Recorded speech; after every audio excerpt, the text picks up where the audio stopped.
लिखे।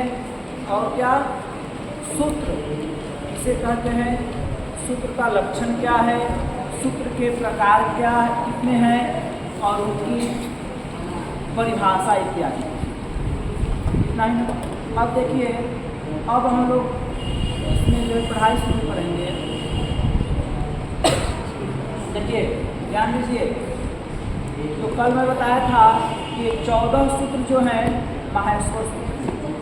14 सूत्र क्या है? माहेश्वर सूत्र। बैठ जाइए महाराज जी, बैठ जाइए। ये 14 सूत्र प्रेम से बैठ जाइए, बैठ जाइए प्रेम से। हाँ, प्रेम से बैठ जाइए। ये 14 सूत्र क्या है? माहेश्वर सूत्र।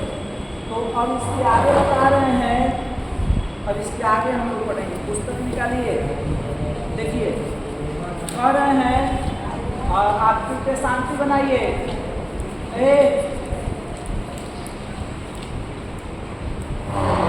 देखिए, इति माहेश्वराणि सूत्राण्यणादि संख्या। मैं कल भी बताया था कि जब भगवान शंकर डमरू बजाए और उनसे जो सूत्र निकले, उसमें से जो सूत्र निकला वो क्या क्या था? उसमें ण क इत्यादि जो अंतिम वर्ण है वो निकले नहीं। उसको स्वयं भगवान शंकर बताएं कि इसको ये लगाओ यहाँ, ये लगाओ यहाँ। ठीक है, तो अब यहीं पर वो लगाने का फल क्या है, क्यों लगाएं? तो वो इसीलिए लगाएं ताकि प्रत्याहारों की सिद्धि। अगर नहीं लगाते हैं तो हम प्रत्याहार कैसे बनाएं? और सभी चीज प्रत्याहारों पर ही टिका हुआ, इसीलिए वो लगाएं। तो कह रहे हैं इति माहेश्वराणि, यह माहेश्वर सूत्र जो है अण आदि प्रत्याहारों की सिद्धि की। माहेश्वर सूत्र कोई पूछेगा आपसे तो माहेश्वर सूत्र किस लिए बनाया गया, क्यों बनाया गया? तो अण आदि प्रत्याहारों की। ठीक है, इस सब का अर्थ भी लिखते जाइए आप, ठीक है ना। इति माहेश्वराणि सूत्राणि आदि संज्ञार्थानि। ठीक है, यह माहेश्वर सूत्र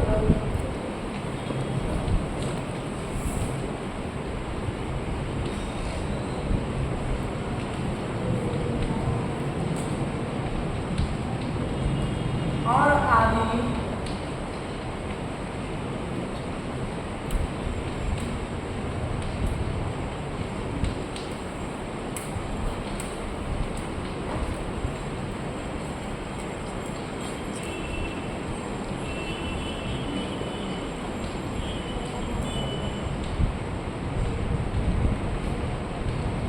ये माहेश्वर सूत्र अण आदि प्रत्याहारों की। फिर कहते हैं ऐसा मंत्या एकल, जैसे अ ई पूर्ण में जो र है, री लिट में जो क है, तो ऐसा मंत्या इतः, यानी इसके अंतिम वर्ण क्या होंगे? इसके अंतिम वर्ण ऐसा मंत्या इतः, इसके अंतिम वर्ण। ठीक है ना।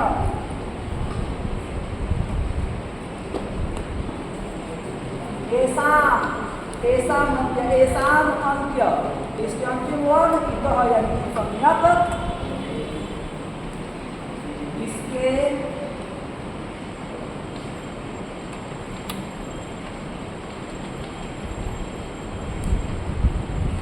अंतिम वर्ण संज्ञक होंगे।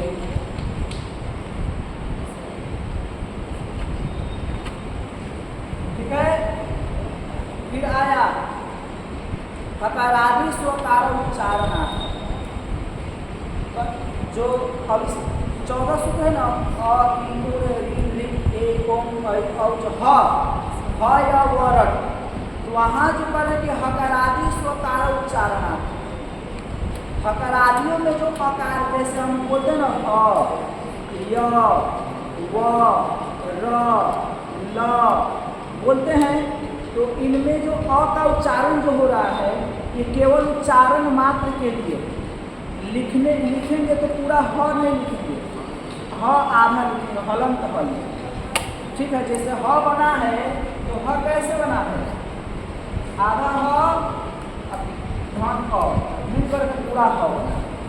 कह रहे हैं कि अगर आदियों में जो आकार है, जो आकार दिख रहा है वो केवल उच्चारण मात्र के लिए है। वस्तु जब हम प्रयोग इत्यादि बनाएंगे तो पूरा ह नहीं लिखेंगे, प्रत्याहार इत्यादि बना के पूरा ह नहीं लिखेंगे या आधा लिखेंगे, ठीक है ना। कपड़े का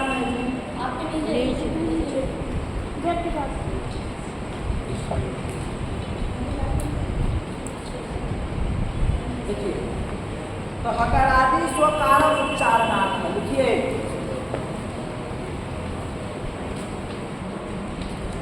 हकारादियों में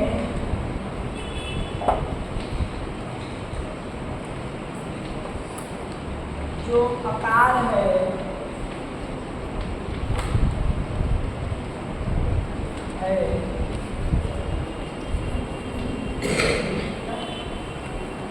वह केवल उच्चारण मात्र के लिए है।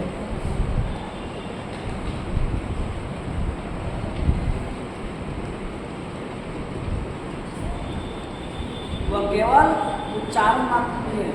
आप लड़ मध्य कृत संज्ञक, अगर किसी को कोई बात समझ में ना आए पुस्तक में तो पूछेंगे हमसे कि इसका मतलब क्या है, ये क्या कह रहा है, पूछेंगे, समझ गए। ऐसा बात नहीं कि हम जो बोल रहे हैं सो केवल लिख लिए चले गए, जो समझ में ना आए उसको पूछना है। तो जैसे हया वर्ग में है अ, तो कह रहे हैं कि अगर आदमी में जो आकार हो केवल उच्चारण मात्र के लिए लिखेंगे तो पूरा ह नहीं लिखेंगे, ठीक है ना, उच्चारण मात्र के लिए। फिर करें लड़ मध्य कृत संज्ञक, जो हया वर्ग लड़ है ना, सूत्र लड़, तो करे कि लड़ मध्य कृत संज्ञक, लड़ के मध्य में जो आकार है, देखिए लड़ जो सूत्र है इसमें देखिए ल है, अ है और र है कि नहीं है। ल जब अ में मिलेगा तो पूरा ल हो जाएगा। तो कह रहे कि लड़ मध्य कृत संज्ञक, लड़ के आकार की संज्ञा होती है, लड़ के आकार की संज्ञक है। तो यहाँ पर एक चीज समझिएगा कि यहाँ जो है, जैसे मान लीजिए आगे भी था हमारा ह य व रट, हय वरट लड़, तो कह रहे हैं कि लड़ मध्य कृत संज्ञक, लड़ के आकार की संज्ञक होती है, लड़ का जो आकार है उसकी वो एक संज्ञक है। तो इसी के आकार केवल एक संज्ञक क्यों है, ह में भी आकार है, य में भी आकार है, व र ल सब में आकार है, तो इन सब की आकार की संज्ञा क्यों नहीं, यहाँ पर ही संज्ञा क्यों हो रहा है, ठीक है ना। तो बताएंगे यहाँ पर, यहाँ के आकार को एक संज्ञा इसलिए कर रहे हैं ताकि र प्रत्याहार की सिद्धि, र प्रत्याहार की सिद्धि के लिए जो है ल के लड़ में जो आकार है उसकी संज्ञक, उसकी कोई संज्ञक हो रहा है ताकि हमारा र प्रत्याहार सिद्ध हो। तो ये आगे का विषय आएगा, जो प्रत्याहार हम लोग बनाएंगे तो उसमें मैं बताऊंगा कि र प्रत्याहार कैसे सिद्ध होगा, ठीक है ना। तो इसमें भी लिख लीजिए लड़ मध्य कृत संज्ञक, लिखिए उसका अर्थ लड़ के आकार संज्ञक है, लड़ आकार संज्ञक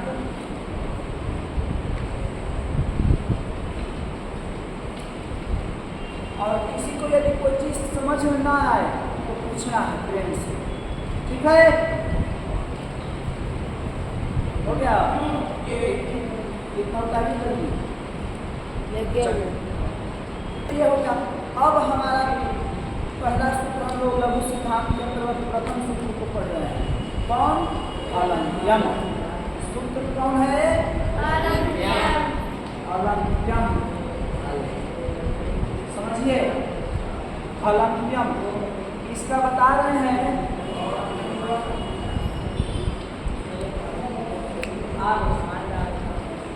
अस्तु। देखिए ये सूत्र है फलंत्यम, तो यहाँ जो दिया गया है 1 3 3, इसको भी समझ लीजिए। इसका मतलब क्या होगा? 1 3 3 का मतलब, आप बैठ जाइए, 1 3 3 का मतलब क्या होगा?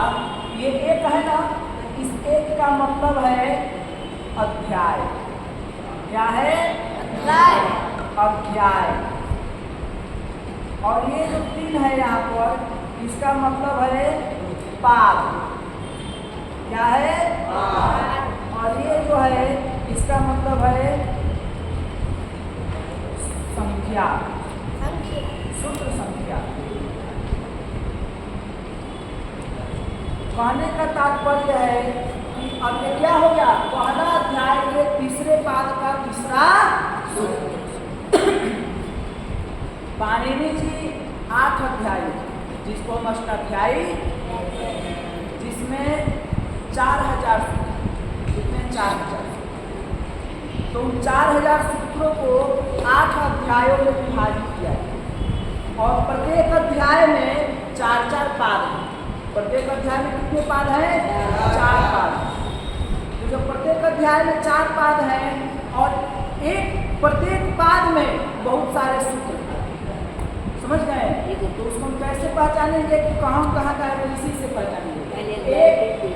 एक का मतलब है अध्याय, बीच का मतलब है पाद, और ये इसका मतलब है सूत्र संख्या, यानी पाद के अंतर्गत कौन सा सूत्र है। ठीक है ना? तो इसको भी याद रखना है, समझना है कि हाँ ये क्या है, किस लिए दिया गया। ठीक है? मैं पूछूंगा आप लोगों से, याद रखिए, इसको लिख सकते हैं।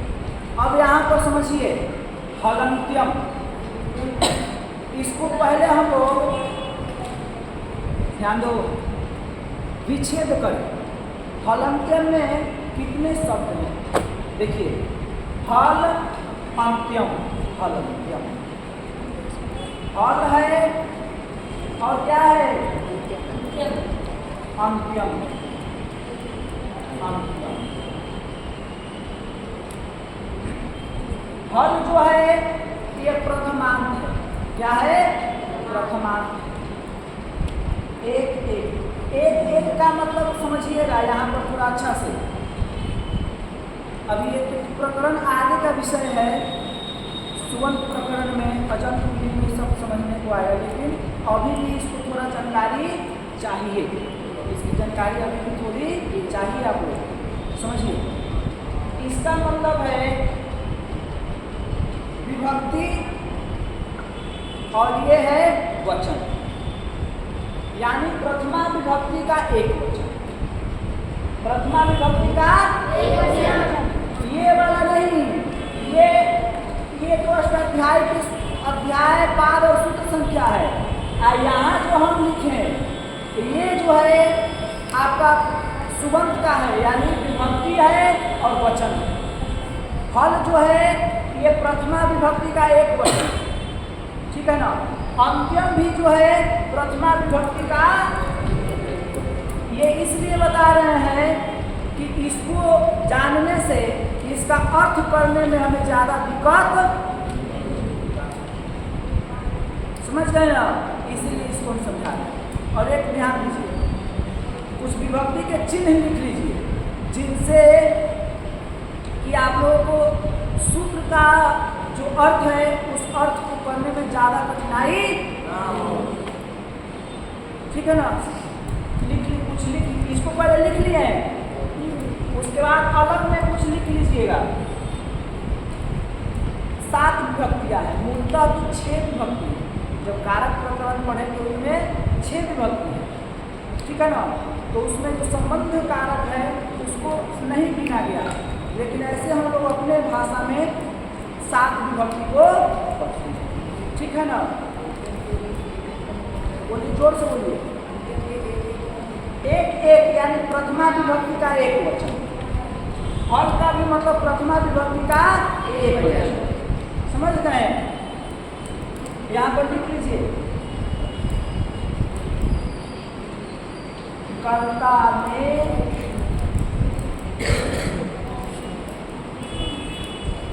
कर्म को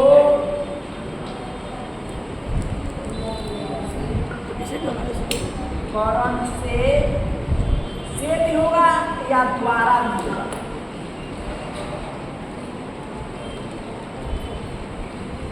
संप्रदान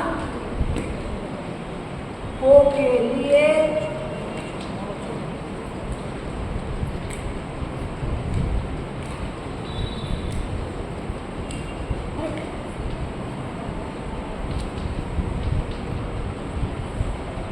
अपादान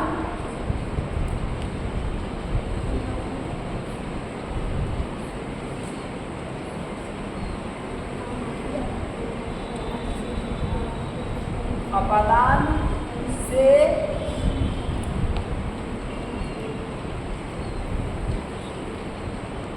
संबंध का के की अधिकरण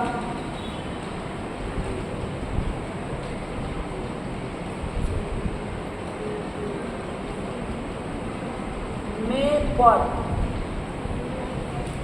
इसी को हम प्रथमा विभक्ति बोलते हैं, इसको हम द्वितीया बोलते हैं,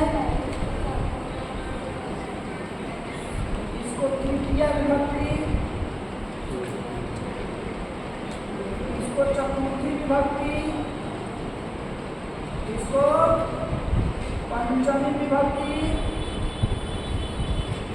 इसको षष्ठी और इसको सप्तमी। ठीक है।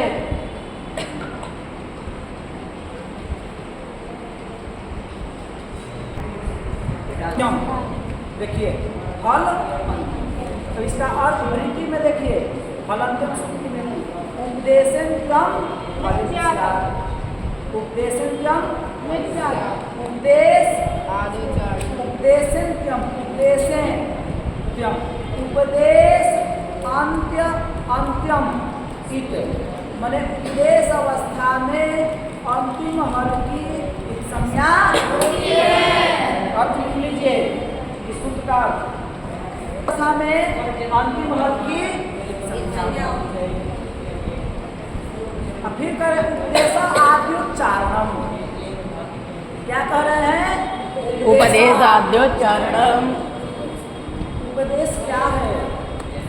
उपदेश उपदेश आद्योच्चारणम। तो लिखिए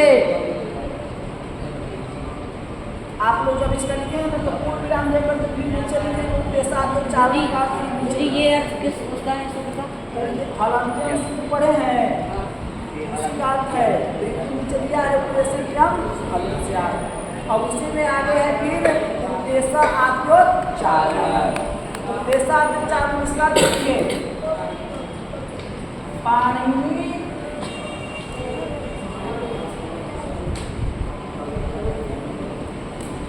कात्यायन और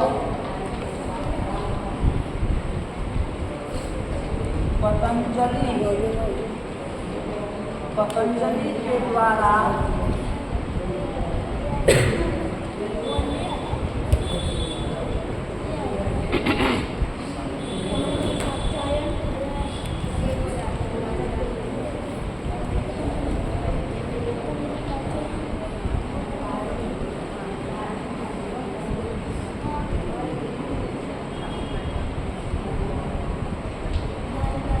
पाणिनि का कार्य पतंजलि द्वारा बताया गया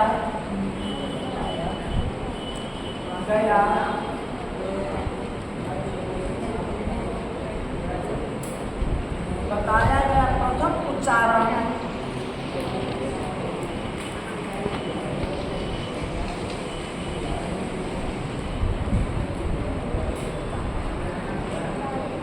उच्चारण उपदेश कहलाता है।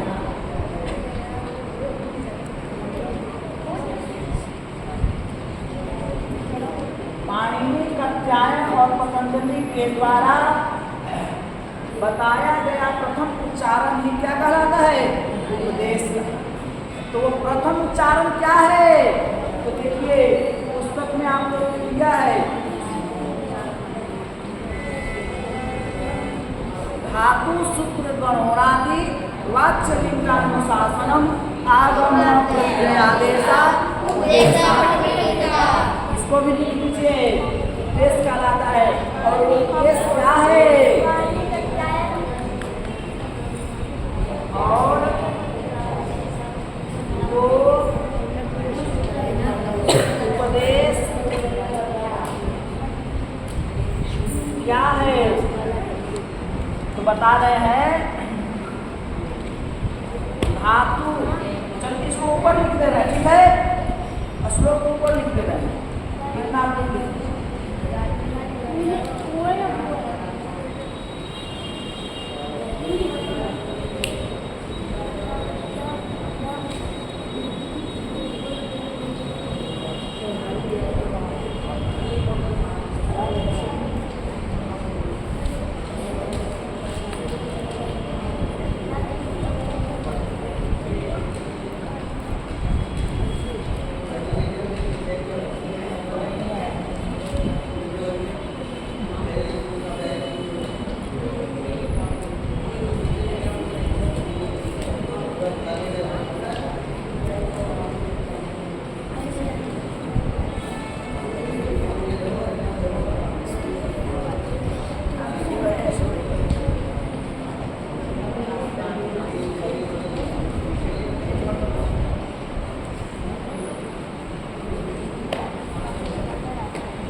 यही है प्रथम उच्चारण।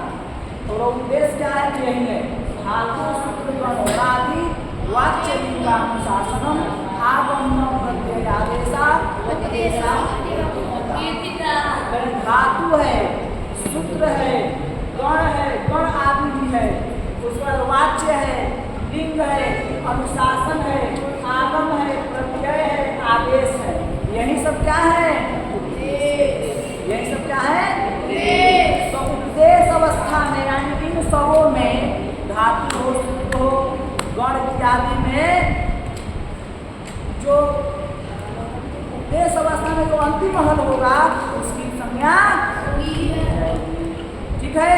इसको जल्दी से लिखिए, लिख लिया है? हाँ, जल्दी। जो पद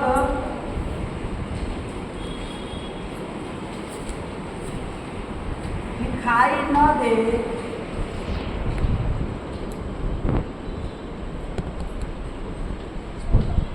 उसे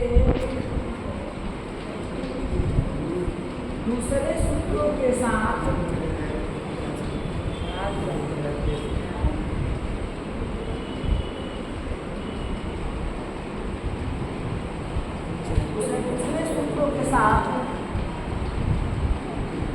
अनुवर्तन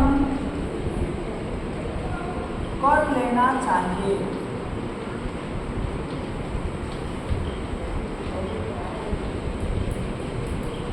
सुनिए, कैसे अनुवर्तन कर लेना चाहिए?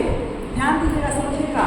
कह रहे हैं कि सूत्र में जो पद यदि दिखाई न दे उसे दूसरे सूत्रों के साथ अनुवर्तन कर लेना चाहिए। कैसे? तो समझिए थोड़ा सा यहाँ पर। जैसे इसको समझा रहा हूँ, आप चाहे तो इसको लिखिएगा, समझ लीजिए, ठीक है ना? जैसे इको यारची सूत्र है, इको यारची, इसका सूत्र संख्या देखिए। इको यारची का सूत्र संख्या देखिए, 6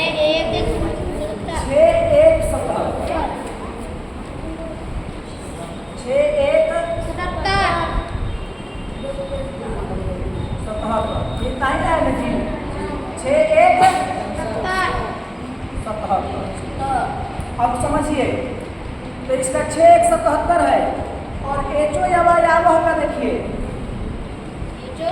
एचो यावह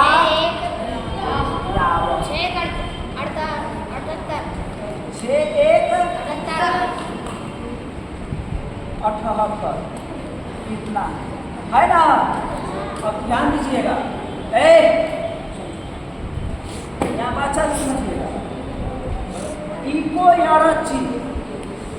इसमें 3 पद हैं। इको एनर्जी में 3 पद हैं। कौन कौन है? इकह, यण और अची पद। 3 पद है ना, इकह, यण और अची। और एचो या वयावह में देखिए, आप समझिए, ध्यान दीजिए। ये जो है इकह, ये कहाँ का रूप है? षष्ठ्यंत है। कहाँ का है? षष्ठ्यंत है कि क्या है? प्रथमांत। क्या है? प्रथमांत है, षष्ठ्यंत। बताइए बाबा।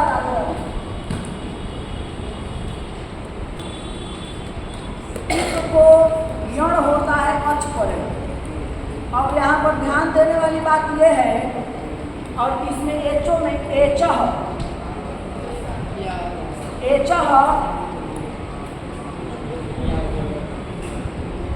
इसमें अए और आए आओ, माने यण की जगह पे इसमें अय और आया हो। तो इसमें कौन सा एक पद नहीं मिल रहा है?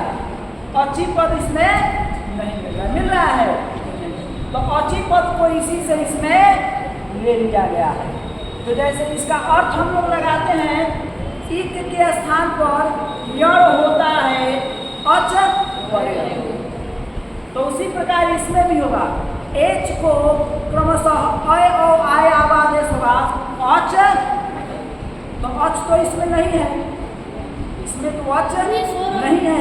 तो वो अच कहाँ से लिया गया? तो इसी सूत्र से अच लिया। क्यों? क्योंकि 6 1 77 1 6 1 अनुवर्तन का मतलब नीचे से, ठीक है ना। तो ये अपने पीछे वाले सूत्र से क्या कर लिया? जो चीज इसमें नहीं दिखा, इसमें एचो या वयावह में, वो इससे ले लिया और लेकर के अपना काम। उसी को कहे हैं कि सूत्र में जो पद दिखाई ना दे उसे दूसरे सूत्र के साथ अनुवर्तन करो। जैसे एचो या वयावह में अच्छी पद नहीं दिखाई दिया तो इससे ले लिया, ठीक है ना, अनुवर्तन करके मतलब ले लिया। यही हमें समझाने का मतलब था। ठीक, समझ गए? चलिए इसको जल्दी से इसको लिख लिए। इसमें 2 पद ही है, अवर्तनम और लोपम। ये भी प्रथमांत है और ये भी जो है आपका प्रथमांत, ठीक है ना। अवर्तनम लोपम, ये भी प्रथमांत है और ये भी प्रथमांत, ठीक है। अब इसकी वृत्ति में पढ़े प्रसक्तस्या दर्शनम लोक समस्या। प्रसक्त का मतलब होता है जो विद्यमान। जैसे मान लीजिए यहाँ पर ये चौक है, ये चौक है, लेकिन अब इसको हम क्या करते हैं? तो पहले था तो विद्यमान था, यानी दिख रहा था। अब ये क्या हो गया?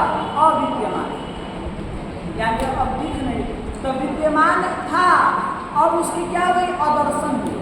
मैंने विद्यमान था तो दिख रहा था, अब इसको अदर्शन हो गया, मैंने दिखाई। तो कह कि विद्यमान की जो अदर्शन है, मैंने विद्यमान है लेकिन अब वो दिख नहीं रहा है, उसकी विद्यमान के दर्शन की क्या होती है? लोक संज्ञा। विद्यमान के दर्शन की लोक संज्ञा। और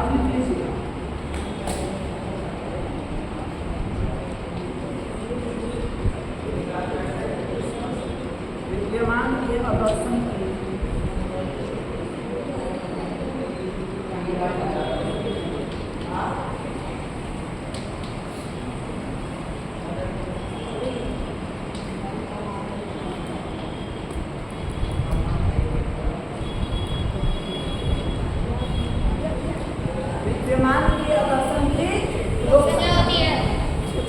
अगला सूत्र देखिए, तस्य लोक।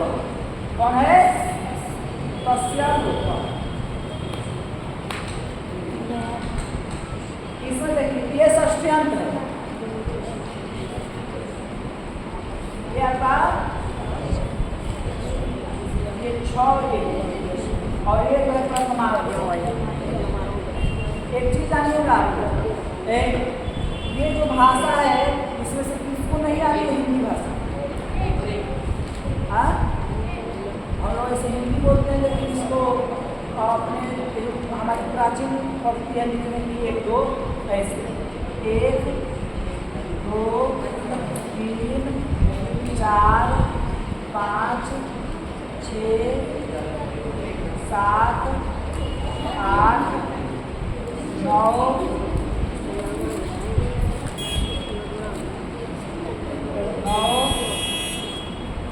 10। इसको याद रखिएगा, तो इसको चाहे तो लिख सकते हैं कि 1 2 इसका कैसे मान लिया, ऐसे हम लिख लेते हैं। क्या है, तो ये 6 है। क्या है, 6। समझ गए ना।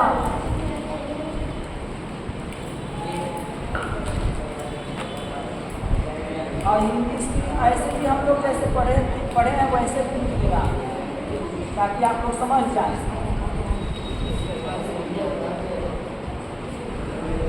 ठीक है, तो ये है 6 1।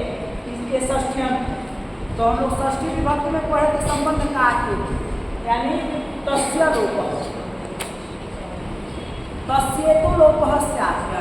तस्य मतलब जिसकी, इत संज्ञा, इत जिसकी संज्ञा होती है उसका लोप। इसका तस्य लोपः का जिसकी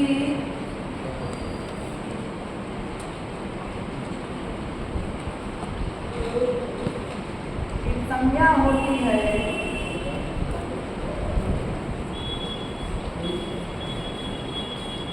उसका लोप होता है।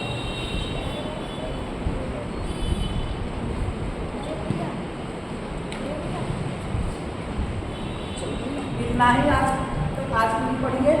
कल हम लोग प्रतिहार बनाना सीखेंगे। ठीक है, चलिए लिखिए इसको।